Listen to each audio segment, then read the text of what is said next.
If anyone ever asks why a human would bleed for an alien queen, the honest answer is simple. He didn't plan to. The first thing Ethan Hayes noticed was the smell of overheated circuitry hanging in the corridor air like burnt copper and rain.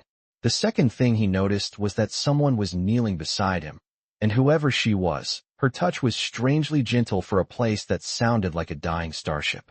Emergency lights pulsed red along the metal walls every 3 seconds, turning the long passageway into a heartbeat of shadow and color. Ethan blinked hard, trying to clear the haze in his vision, and felt a sharp sting along his side that told him he had definitely taken a hit from something unpleasant. Well, he muttered through a dry throat, that could have gone better. The figure beside him shifted, and cool fingers pressed lightly against the fabric near his ribs, careful, almost hesitant. When his eyes finally focused, he saw her clearly for the first time. She was taller than any human woman he had ever met, easily 6.5 feet, even while kneeling, her posture straight despite the chaos around them. Her skin carried a faint iridescent blue that reflected the emergency lights like calm water under moonlight, and her hair, pale silver and loose around her shoulders, glowed softly in the dim corridor. Her eyes were the most striking part, golden and steady, watching him with an intensity that made Ethan forget the pain for a moment.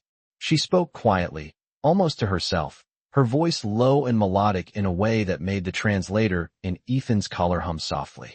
"You're hurt for me, not again." The words were barely louder than a breath, but the weight behind them was unmistakable. Ethan managed a crooked grin even as he tried to sit up an inch.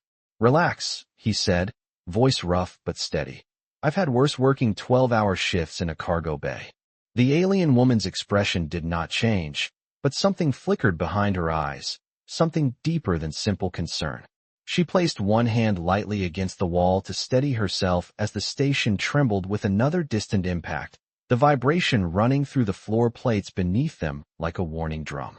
Ethan followed her gaze down the corridor where smoke drifted lazily under the ceiling panels and a security door at the far end hung half open, sparks popping from its control panel. Whatever had happened on this station, it had happened fast. "Okay," Ethan said slowly, forcing his thoughts to line up despite the ache along his ribs. "Either I passed out in the middle of the worst maintenance job in the galaxy, or someone forgot to mention we were under attack." The woman looked back at him, studying his face with a mixture of curiosity and something else he couldn't quite place. "You intervened," she said, without hesitation. Ethan shrugged carefully. "You were about to walk into trouble." Seemed like the polite thing to do. A faint sound escaped her then, not quite laughter, but close enough to surprise him. For a moment the Queen, though Ethan didn't know that title yet, looked less like a ruler of distant worlds and more like someone remembering what kindness felt like. She reached down again, this time helping him steady himself as he sat upright against the wall. Her grip was firm but careful, as though she had already decided that whatever happened next, she would not let history repeat itself. Somewhere deeper in the station, another alarm began to echo through the halls, long and low, and Ethan Hayes had the sudden, uncomfortable feeling that helping this mysterious stranger might have just changed the course of far more than one damaged corridor. The station groaned again somewhere deep within its structure, the sound rolling through the metal floor like distant thunder traveling across a steel canyon, and Ethan Hayes slowly drew in a careful breath that tasted faintly of ozone and hot wiring as he tried to decide whether the ache in his ribs meant something serious or simply the kind of injury a man could ignore for a few hours if the situation demanded it. And from the look of the corridor around him, the situation definitely demanded it. The tall alien woman remained beside him, one hand still braced against the wall while the emergency lights washed across her iridescent blue skin in slow pulses, and Ethan noticed that despite the tension in the air, she carried herself with a calm that did not belong to an ordinary traveler stranded on a damaged station. She was too composed, too deliberate, like someone used to standing in rooms where every movement mattered. Ethan shifted his back against the wall until he could sit upright without the world tilting sideways. "All right," he said quietly, forcing a steady tone into his voice. "First question. Are you all right?" The woman studied him for a long moment before answering, her golden eyes searching his face with an intensity that made him feel, as though she was weighing something far beyond the simple question. "I am unharmed," she replied at last. "You ensured that." Ethan gave a small shrug that tugged uncomfortably at his side, but he managed not to wince. "Good.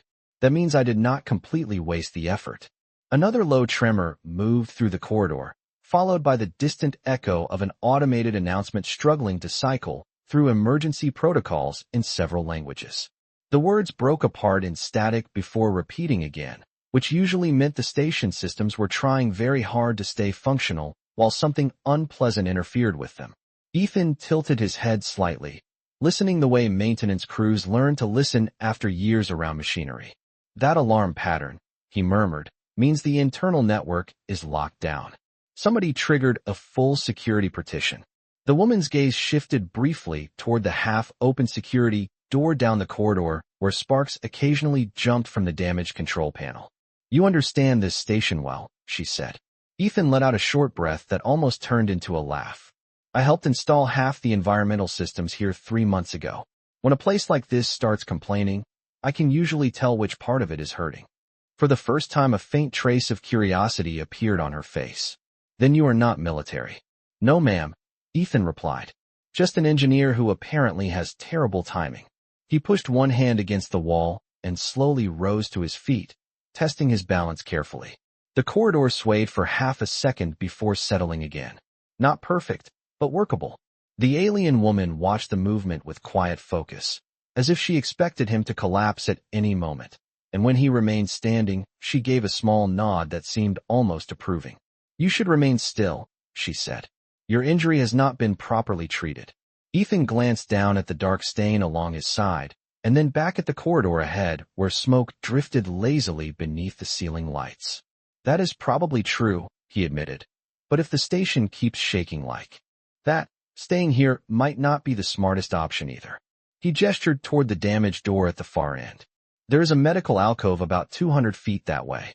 If the power grid did not completely fail, it should still have supplies." The woman followed his gesture and then looked back at him again. "You would guide me there," she said, not quite asking. Ethan offered a tired but genuine smile. "Seems fair. I already interrupted whatever trouble you were about to walk into. Might as well finish the job." For a moment, she did not move. Then, slowly, she stepped closer and placed one steadying hand near his arm, careful not to touch the injured area. Her voice softened slightly when she spoke again. "Very well, Ethan Hayes. Lead the way." Ethan blinked once in mild surprise at hearing his name spoken so clearly, but before he could ask how she knew it, another tremor rippled through the station, and the overhead lights flickered harder this time, reminding him that questions could wait until they were both somewhere safer than a corridor that sounded like it was slowly falling apart around them. The corridor stretched ahead of them like the inside of a tired machine that had been pushed too far past its limits, the overhead lights flickering in uneven intervals while a thin ribbon of smoke drifted lazily along the ceiling panels. And Ethan Hayes took the first careful steps forward with the slow patience of a man who knew that pretending an injury did not exist was sometimes the only way to keep moving. The woman followed at his side without hesitation, her longer stride adjusting naturally to match his pace. And Ethan could not help noticing how silent she was for someone nearly a foot taller than him. Most people made noise when they walked through damaged corridors like this. Boots scraped. Tools clattered. Breath came out sharp with nerves. But she moved like calm water, sliding through stone. 200 feet, Ethan said quietly as they advanced. "Maybe a little less if my memory is behaving tonight." His voice echoed softly off the metal walls, the sound swallowed quickly by the hum of struggling life support systems somewhere behind the panels. The alien woman glanced toward the ceiling where the lights flickered again, then back toward him. "You speak as if this place is familiar." Ethan let out a small breath that almost became a laugh. 3 months of maintenance shifts will do that. I helped route the oxygen lines through this deck. Which means if the alarms keep sounding like that, we have about 20 minutes before the environmental controls start arguing with each other. She looked at him with the same measured attention she had shown since he woke up, as though every sentence he spoke was another piece of a puzzle she was slowly assembling. "You remain unusually calm," she said. Ethan shrugged carefully, adjusting his balance as another faint tremor rolled through the floor plates. "Calm is relative. Right now, I am mostly trying not to think about how many safety inspectors would yell at me for walking around with a hole in my side. That earned the faintest shift in her expression, something that might have been the beginning of a smile before she hid it again behind composure. The corridor bent gently to the left ahead of them, and as they turned the corner, the emergency lights changed color from red to a dim amber that washed the metal walls in softer tones. Ethan slowed slightly, scanning the panels along the wall until he found what he was looking for. There, he said, pointing toward a recessed doorway set a few feet ahead. The medical alcove door was half closed but still responsive, its control panel blinking patiently despite the station's distress. Ethan stepped forward and tapped the manual override with the familiarity of someone who had repaired the device more than once. The door slid open with a quiet mechanical sigh, revealing a small, clean chamber lit by steady white lights that felt almost peaceful compared to the chaos outside. Shelves lined the walls, stocked with standard emergency supplies, and a compact treatment table stood in the center of the room, waiting for the kind of situation it had been designed for. Ethan leaned against the doorway for a moment as relief washed through him. "Well," he said softly, "looks like the universe decided to give us one small favor tonight." The tall alien woman stepped inside and studied the room carefully, her golden eyes moving across the equipment with analytical focus before returning to him. "Sit," she said, gesturing toward the treatment table with quiet authority that felt less like a command and more like a promise that she would not take no for an answer. Ethan hesitated for half a second before obeying, lowering himself onto the edge of the table with a tired exhale. As he did, the woman moved closer and reached for a sealed medical kit from the wall, her movements confident despite the unfamiliar human technology. Ethan watched her open the kit and finally asked the question that had been waiting in the back of his mind since he woke up. "All right," he said gently, "you know my name. Seems fair I learn yours too." For a moment the room was very quiet except for the faint hum of the station beyond the walls. Then she looked at him again, the calm gravity returning to her expression. "My name," she said slowly, "is Veilira." The way she spoke it carried a weight Ethan could not quite explain, as if the name belonged to more than just the woman standing in front of him. And somewhere deep inside the damaged station another distant alarm began to echo again, reminding both of them that whatever trouble had started this night was far from over. The soft white lights of the medical alcove felt almost unreal after the flickering corridor outside, and for the first time since Ethan Hayes had woken up on the cold station floor, he allowed himself to sit still long enough to notice how tired his body actually felt. The treatment table beneath him was solid and steady, bolted directly into the deck the way all emergency medical stations were designed, and he rested one hand against the cool metal surface while watching Veilira move across the small room with quiet focus. She opened the human medical kit with careful precision, studying the instruments inside as though translating their purpose through observation rather than familiarity. Ethan noticed that she did not hesitate for long. Within seconds, she had already selected antiseptic wipes and a diagnostic scanner, holding the device close to his side while the soft blue light traced across the fabric of his shirt. The scanner emitted a calm chime. Veilira studied the small display and then looked back up at him. "The injury is contained," she said. "Painful, but not immediately dangerous." Ethan released a slow breath he had not realized he was holding. "That is the best medical review I have had all week," he replied. Veilira set the scanner aside and opened a sterile bandage pack, her movements careful and deliberate. The faint scent of antiseptic drifted through the room as she began cleaning the wound with steady hands. Ethan kept his eyes on the ceiling lights while she worked, mostly because staring directly at the process felt like a good way to make the pain worse. The station hummed quietly around them, distant systems struggling to remain functional, and for a moment the small alcove felt like the calm center of a storm neither of them fully understood yet. "Veilira," Ethan said after a few seconds, testing the name aloud. It carried a rhythm that did not belong to any language he knew. "That is not exactly a tourist name." Her hands paused briefly before continuing the bandage wrap. "It is not," she replied. Ethan tilted his head slightly to watch her expression. "You do not sound like someone who usually wanders through maintenance corridors either." Veilira finished securing the bandage and stepped back half a pace, studying her work with quiet satisfaction. Your observation skills are precise for someone who claims to only repair machinery, she said. Ethan smiled faintly. Machines are easy. People take a little more guesswork. Another distant tremor passed through the station, softer this time, but enough to make the medical lights flicker for half a second before stabilizing again. Veolyra turned her head slightly toward the corridor outside the alcove, her golden eyes narrowing as though she could hear details within the distant alarms that Ethan could not. The disturbance is spreading through multiple decks, she said quietly. Ethan slid off the edge of the treatment table and stood carefully, testing his balance again. The fresh bandage held firm, and although the ache remained sharp, it was no longer overwhelming. Then we should probably not stay here forever, he replied. Veolyra looked back at him, and something in her expression shifted again, that same quiet weight he had sensed when she first spoke his name in the corridor. You still intend to help me, she said. It was not quite a question. Ethan picked up the discarded scanner from the table and set it neatly back into the medical kit before closing the lid. You helped patch me up, he answered simply. Seems like a fair partnership. For a long moment Veolyra studied him as though measuring the truth behind those words. Then she gave a small nod, the kind that carried quiet finality. Very well, Ethan Hayes, she said. But there is something you should understand. Ethan leaned lightly against the doorway as the steady hum of the station echoed through the walls. I am listening. Veolyra met his eyes without hesitation. The situation you stepped into tonight is far larger than a damaged station. Ethan considered that for a second, then gave a tired but genuine smile. Honestly, he said, that part one already suspected. Somewhere far down the corridor another alarm sounded again, lower and more urgent than before, and Ethan had the unmistakable feeling that whatever story had begun the moment he chose to step in front of that glowing blade earlier was only just getting started.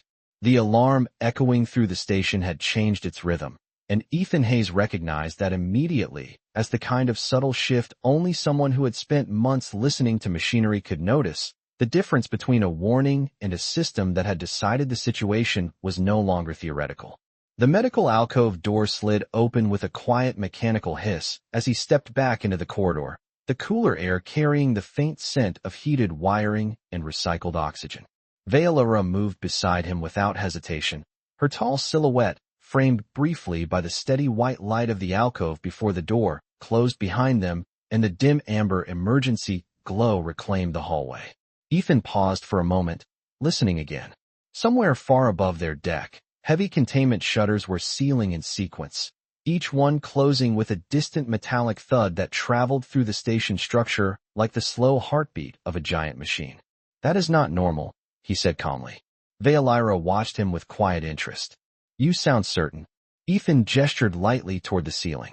This place was designed to isolate damage deck by deck. If the shutters are closing like that, the central system believes something important is under threat. Veolyra studied the corridor ahead for a moment before speaking. Your species built this station with remarkable foresight. Ethan gave a small shrug and began walking again, his pace slow but steady as they moved deeper along the corridor. Engineers tend to assume the worst-case scenario. It keeps us employed. The floor trembled again, not violently, but enough to rattle a loose maintenance panel somewhere behind the wall. Ethan glanced sideways at Veolyra as they walked. All right, he said quietly. You mentioned earlier that this situation was larger than a damaged station. That sounded like the beginning of a story. Veolyra did not answer immediately. Her gaze remained forward, her golden eyes reflecting the amber corridor lights, as if she were calculating how much to reveal. After several steps she spoke. This station was chosen as a meeting point for a diplomatic negotiation. Ethan nodded slowly. That explains the heavy security presence earlier tonight. Veolyra continued, her voice calm, but carrying a gravity that made the air between them feel heavier.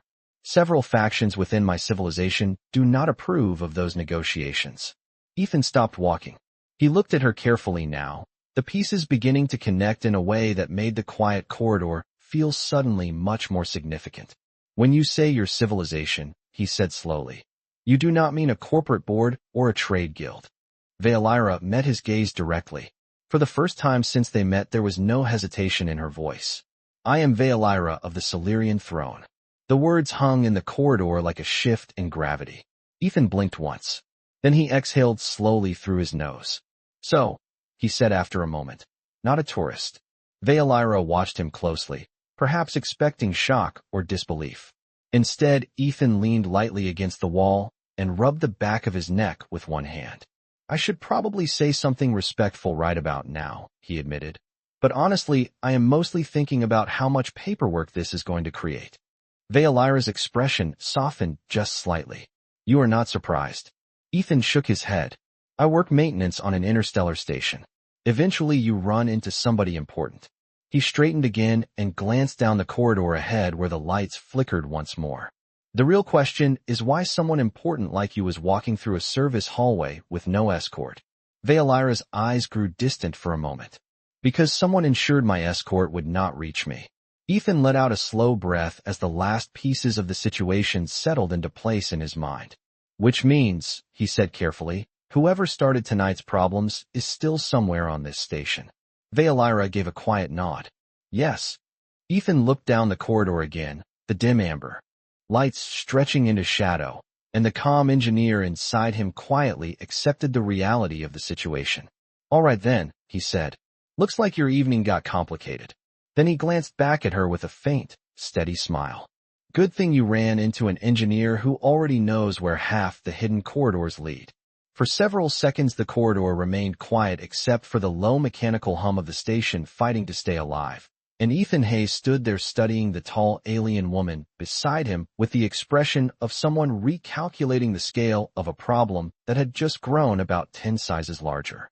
The amber lights above them flickered again, reflecting faintly across Veolira's iridescent blue skin as she waited without impatience for his reaction. Ethan finally pushed himself away from the wall and resumed walking down the corridor with a slow, steady stride, the new bandage along his side holding firm despite the lingering ache. "All right," he said calmly. "So let me make sure I understand the situation correctly. You are a visiting ruler attending a diplomatic meeting on a station currently experiencing multiple system failures and suspiciously timed security lockdowns." Veolira walked beside him in silence for several steps before answering. "That description is accurate." Ethan nodded once as if confirming a theory.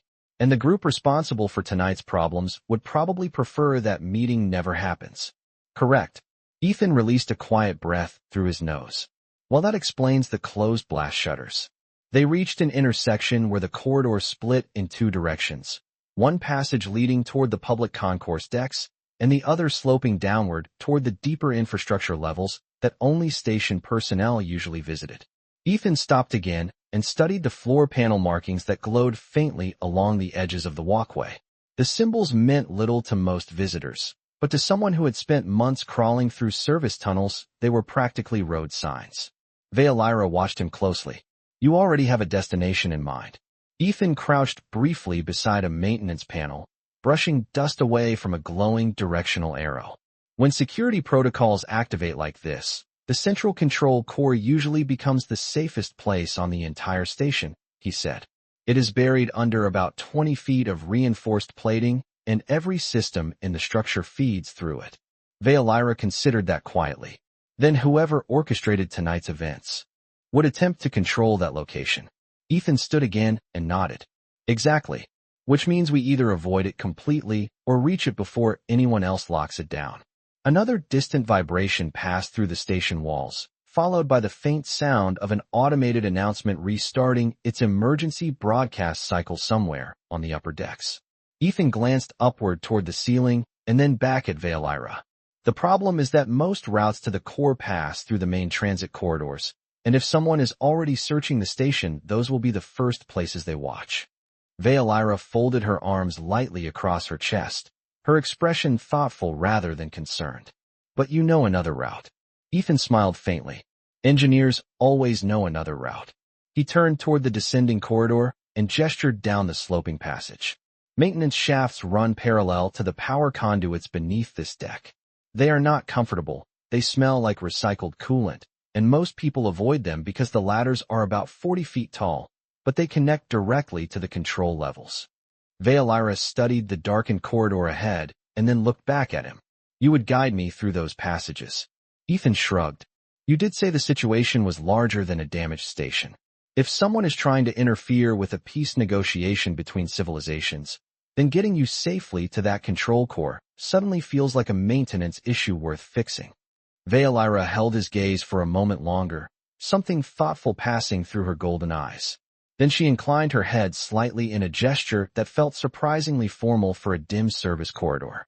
Your assistance will not be forgotten.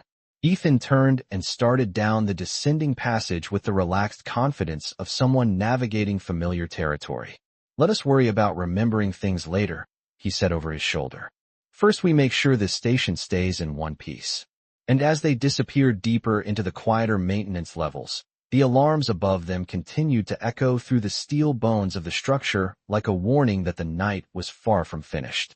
The maintenance corridor sloped steadily downward until the air changed, growing cooler and heavier with the faint metallic scent of power conduits carrying enormous amounts of energy through the hidden arteries of the station, and Ethan Hayes slowed his pace slightly as the narrow passage opened into a small service junction, where thick insulated cables ran along the walls like the roots of some enormous mechanical tree. The lighting here was dimmer, reduced to a line of narrow utility strips mounted along the floor, casting a soft white glow that barely reached waist height. Veilira followed closely behind him, her taller frame moving with surprising ease despite the confined space. And for the first time since they left the upper decks, the alarms sounded distant, muffled by layers of reinforced plating above them. Ethan stopped beside a vertical ladder mounted against the far wall and tapped the side of the metal frame with his knuckles. The sound echoed hollowly down the shaft below. 40 feet, he said calmly. Maybe a little more if the station engineers decided to be dramatic. Veilira studied the ladder, and then the dark shaft beneath it where the maintenance path continued downward into shadow. You were not exaggerating about the route being uncomfortable. Ethan gave a quiet smile and placed one boot on the first rung. Welcome to the glamorous side of infrastructure. He began climbing down slowly, careful to keep his injured side away from the ladder rails while the faint vibration of the station pulsed through the metal frame beneath his hands. A few seconds later, Veilira followed, descending with smooth, controlled movements that reminded Ethan again how different she was from the average station visitor. Halfway down the shaft, the ambient noise changed again. The distant alarms faded even further until only the steady hum of the station's power grid remained, a deep, constant vibration that Ethan felt through the soles of his boots as much as he heard it. When he reached the bottom, he stepped aside to give Veilira room to land beside him. The lower tunnel was narrow but clean, lined with insulated conduit channels and diagnostic panels that blinked quietly with green system lights. Ethan brushed a hand along one of the metal casings as they began walking again. This section carries the main power feeds, he explained. If anything serious happens on the upper decks, the core still keeps running. Veilira walked beside him, her gaze tracing the glowing panels along the walls. Your species places great importance on redundancy. Ethan nodded. Machines fail. People fail. Systems survive because engineers expect that. The tunnel curved gently ahead of them, disappearing into a dim blue glow where the central systems control ring connected with the maintenance network. As they approached the curve, Veilira slowed slightly. Ethan noticed immediately. What is it? He asked quietly. She tilted her head slightly, listening. The station is quieter here, she said. Ethan smiled faintly. That means we are getting closer to the control core. The security systems around it dampen outside noise so operators can focus. Veilira's golden eyes studied the corridor ahead with renewed focus. Then we are approaching the center of this structure. Ethan gave a small nod. The place where every sensor, door, and communication line eventually reports. He paused for a moment and leaned lightly against the wall, drawing a slow breath as the ache in his side reminded him that he was still very much recovering from the events of the past hour. Veilira noticed immediately. You should rest for a moment, she said. Ethan shook his head gently. Not yet. He straightened again and gestured toward the faint blue glow ahead. The core is just past that bend. Once we reach it, we will know exactly what kind of trouble the station is dealing with. Veilira looked ahead into the quiet tunnel where the light reflected softly across the polished metal floor. Then she glanced back at Ethan with the same thoughtful expression she had worn since the moment he stepped between her and danger earlier that night. You speak of trouble with remarkable calm. Ethan allowed himself a small grin as they began walking again toward the blue glow of the control ring. That is because, he said, trouble usually looks a lot less mysterious once you find the control panel responsible for it. The tunnel curved gently ahead until the narrow maintenance passage opened into a circular chamber where the air felt noticeably cooler and the deep, steady vibration of the station's core systems pulsed through the metal floor like a slow mechanical heartbeat. And Ethan Hayes stopped just inside the threshold while the blue glow of the control ring illuminated the room around them. The chamber was wider than the corridors they had traveled through, nearly 30 feet across, and lined with tall diagnostic columns that rose from the floor like silent sentinels surrounding the central operations console. Soft bands of light traveled across the panels in smooth cycles, evidence that the core systems were still alive and processing enormous amounts of information despite the chaos unfolding across the upper decks. Ethan walked slowly toward the central console, one hand brushing the edge of a nearby panel as if greeting an old colleague. "This," he said quietly, "is where the station thinks." Veilira stepped into the chamber beside him, her golden eyes scanning the curved walls and the rows of softly glowing instruments with careful attention. "Every system reports here," she said. Ethan nodded once. "Environmental controls, security networks, communications relays, power distribution, everything." He leaned over the main console and tapped the surface control plate. The interface flickered once before awakening fully, projecting a wide holographic display above the console that filled the room with shifting blue light. Layers of station schematics rotated slowly in the air, showing decks, corridors, transit rails, and energy conduits in precise detail. Veilira watched the hologram carefully while Ethan studied the diagnostic feed scrolling along the edge of the display. "There it is," he murmured. Veilira glanced toward him. "You see the problem?" Ethan pointed to a cluster of red indicators blinking across the upper deck map. "Multiple access nodes are locked simultaneously," he explained. "Someone initiated a station-wide security override and rerouted the command authority." Veilira studied the flashing symbols. "Which means control of this station is being contested." Ethan exhaled slowly. "Yes, except whoever started it did not finish the job." He reached forward and expanded one of the floating panels, revealing a detailed timeline of system events. "Look here." The override signal originated from the diplomatic wing about 10 minutes before the alarm started, but it never reached the final command authentication. Veilira's gaze sharpened slightly. "Something interrupted the process." Ethan nodded. "Or someone." The holographic map shifted again as he opened a secondary sensor feed, and a series of moving dots appeared along the upper levels of the station, showing security patrol routes that had automatically activated during the lockdown. Most of the station remained empty, but several sectors showed unusual movement patterns.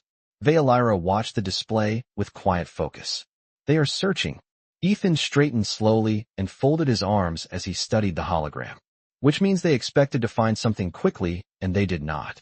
Veilira turned her attention from the display to Ethan himself. "They expected to find me." Ethan did not answer immediately. Instead, he reached forward again and adjusted the sensor filters until the display narrowed to a single corridor on the diplomatic level.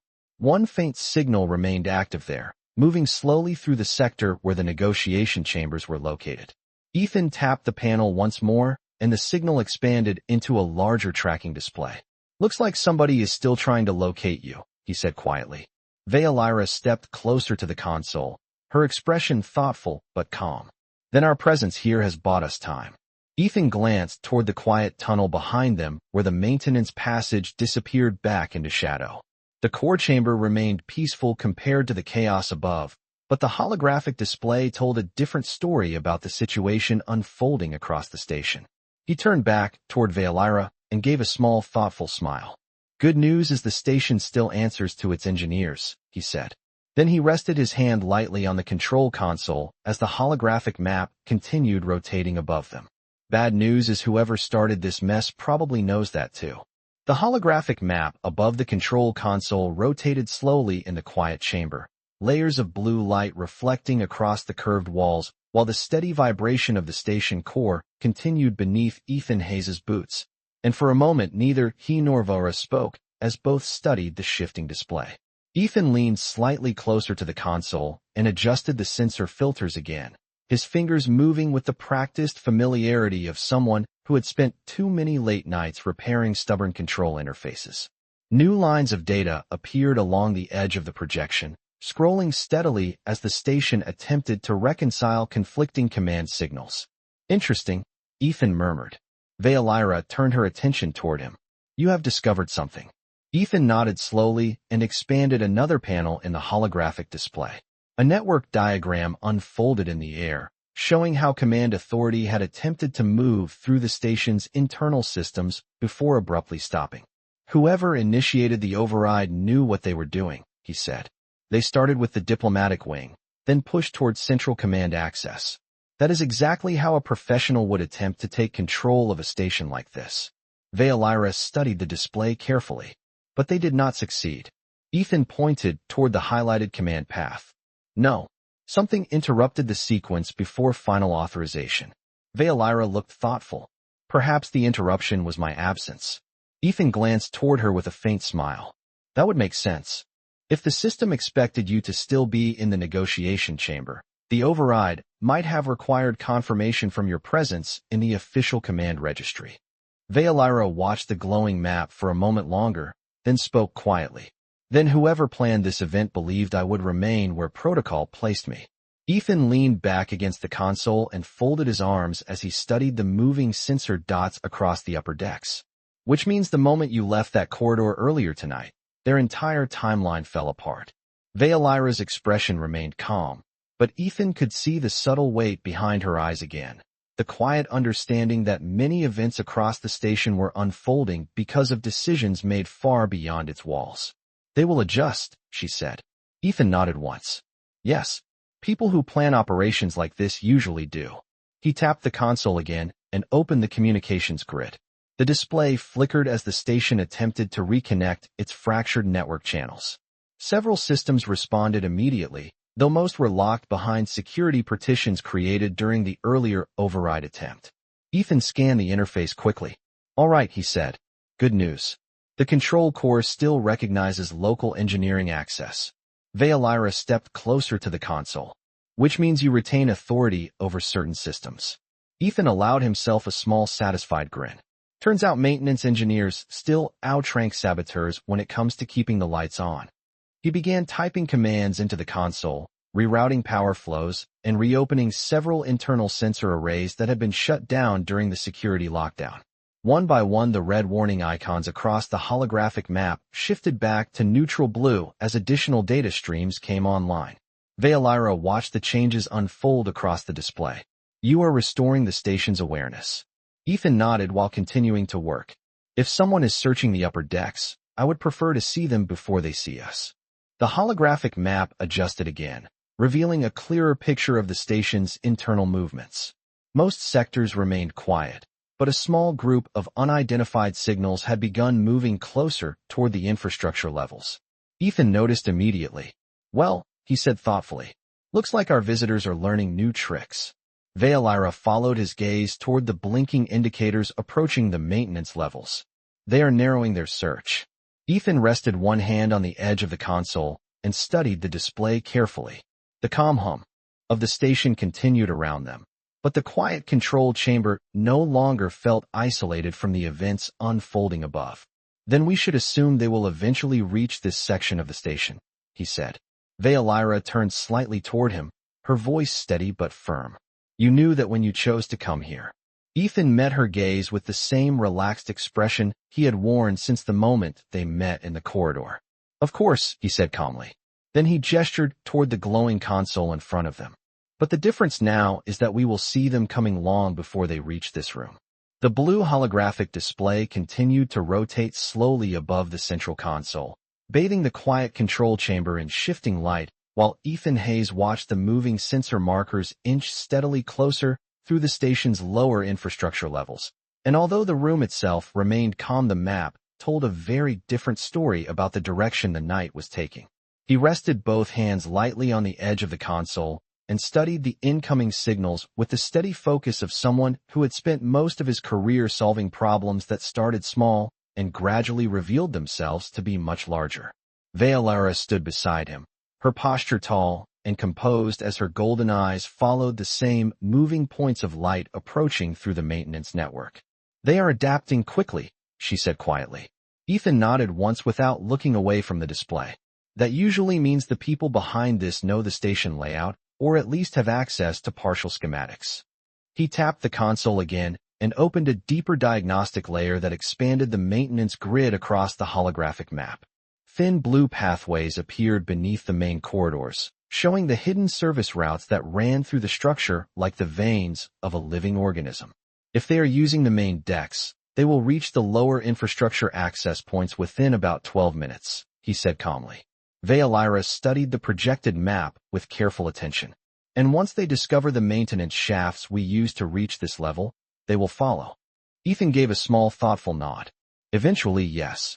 He zoomed the display outward slightly and highlighted the heavy security doors surrounding the control chamber. Fortunately, the core ring was designed with that exact possibility in mind. The holographic display shifted again as he activated the chamber's defensive lockdown protocols. Several icons around the circular chamber glowed brighter, while a soft mechanical hum vibrated through the floor as reinforced door plates sealed deeper within the surrounding corridors. Veolara listened to the distant mechanical sounds with interest. "You are fortifying the chamber."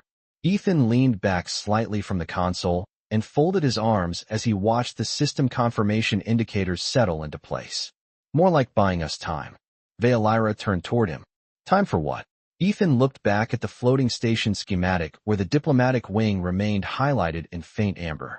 "Time to understand why someone would risk destabilizing an entire peace negotiation just to stop a meeting from happening." Veolara's expression remained calm, but Ethan could see the quiet gravity behind her eyes again, the same weight he had noticed when she first revealed her identity earlier in the corridor. "Because the outcome of that meeting could alter the balance of power between several civilizations," she said. Ethan tilted his head slightly, meaning some people would rather keep the balance exactly the way it is. Veolara inclined her head in agreement. "Yes." The chamber grew quiet again except for the steady hum of the station core and the faint movement of the holographic map above them. Ethan glanced once more toward the blinking sensor signals approaching the infrastructure levels and then back toward the console. "All right," he said slowly. "If their objective was to prevent you from attending that negotiation, then the simplest solution would have been to isolate you somewhere on the station." Veolara watched him carefully. "Instead, they initiated a station-wide disruption." Ethan nodded. "Which means they needed confusion, not just isolation." He tapped another control sequence into the console and opened the station communication grid once more. Several long-range channels flickered faintly, still partially blocked by the earlier override attempt. Ethan examined the signal pathways thoughtfully. "If we restore external communications through the core, we can alert the diplomatic fleet outside the station that something is wrong." Veolara looked toward the display where the faint outline of orbiting vessels appeared as distant icons on the outer sensor ring. "That would expose the sabotage attempt before it can succeed." Ethan gave a small grin. "Engineers call that escalating the problem to someone with bigger ships." Veolara allowed the faintest hint of amusement to appear in her expression, before returning her gaze to the map. "Then we should proceed quickly." Ethan nodded once more as he began routing power toward the communications relay, the console lights brightening under his hands while the station systems slowly responded to his commands. "Agreed," he said calmly. "Because if those search teams reach this level before the message leaves the station, tonight's maintenance job is going to get a lot more complicated." The communications relay panel glowed brighter beneath Ethan Hayes' hands as power flowed steadily through the station's internal grid, and the large holographic display above the console shifted once again, adding a new ring of distant signals representing the diplomatic vessels waiting in orbit outside the station. The icons were faint but steady, small points of light against the vast black of surrounding space. Ethan watched them carefully while lines of connection data scrolled across the lower edge of the display. The station core hummed louder now, the sound deep and resonant like the quiet breathing of some enormous machine waking from sleep. Veolara stood beside him, her attention moving between the orbital display and the slowly advancing sensor signals climbing toward the infrastructure levels. "How long until the relay can transmit?" she asked. Ethan studied the diagnostic panel for a moment before answering. "The external antenna arrays are still responding, which is good. Whoever started the override locked internal command paths, but they did not physically disable the hardware." He tapped another sequence into the console, and several small green indicators appeared along the communications panel. "If the system finishes reinitializing, I can send a direct encrypted signal to the fleet within about 2 minutes. Veolyra considered that quietly. "And once the fleet receives confirmation of the sabotage attempt, they will intervene." Ethan gave a small nod. "Ships in orbit have a lot more authority than a handful of saboteurs running through maintenance corridors." The holographic display shifted again as the approaching sensor markers moved closer through the infrastructure grid. Ethan glanced toward them briefly before returning his focus to the communications console. "Looks like our search party is still narrowing the distance," he said calmly. Veolyra followed his gaze. "They will realize soon that the control core remains active." Ethan shrugged lightly. "That is fine. By the time they reach this chamber, the message should already be traveling through space." The console emitted a soft tone as the final relay systems synchronized with the station core. Ethan leaned forward slightly and opened the encrypted channel interface. A narrow beam of light appeared in the holographic display, extending outward from the station toward the distant fleet icons. "There we go," he said quietly. "Communication link established." Veolyra stepped closer to the console, her expression composed but intent. "Transmit the warning." Ethan placed his hand over the activation plate and paused for just a moment as the quiet hum of the station surrounded them.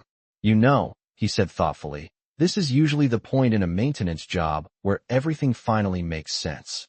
Veolyra looked at him with mild curiosity. "And does it?" Ethan smiled faintly as he initiated the transmission sequence. "Not even a little."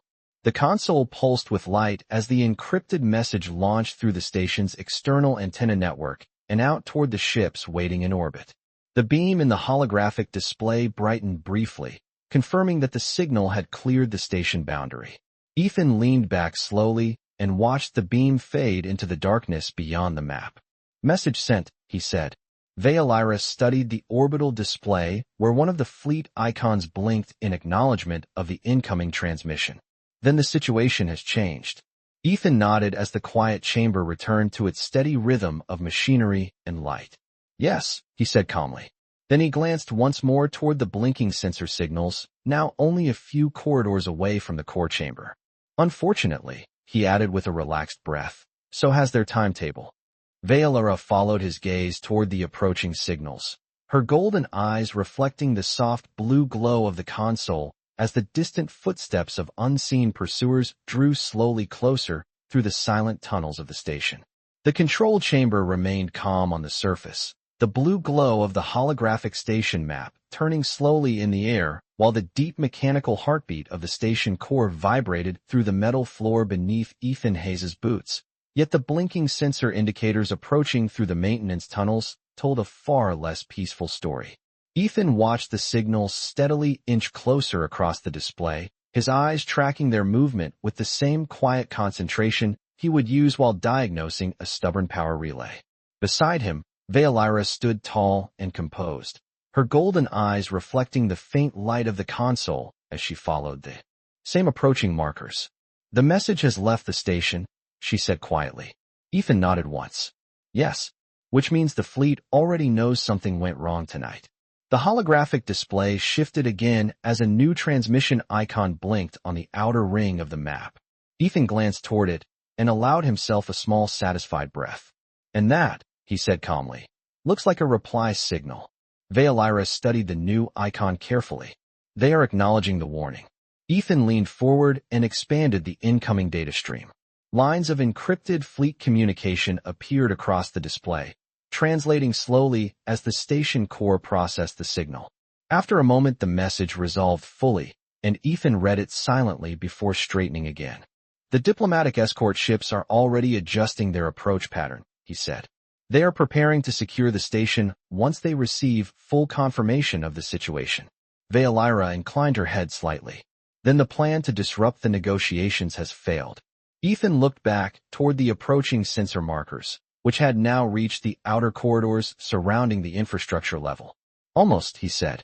The quiet hum of the chamber continued for a few seconds before another faint vibration traveled through the floor plating, the subtle tremor of distant doors opening somewhere deeper within the station's lower systems. Veilira heard it as well. Her gaze moved briefly toward the tunnel entrance leading back into the maintenance network.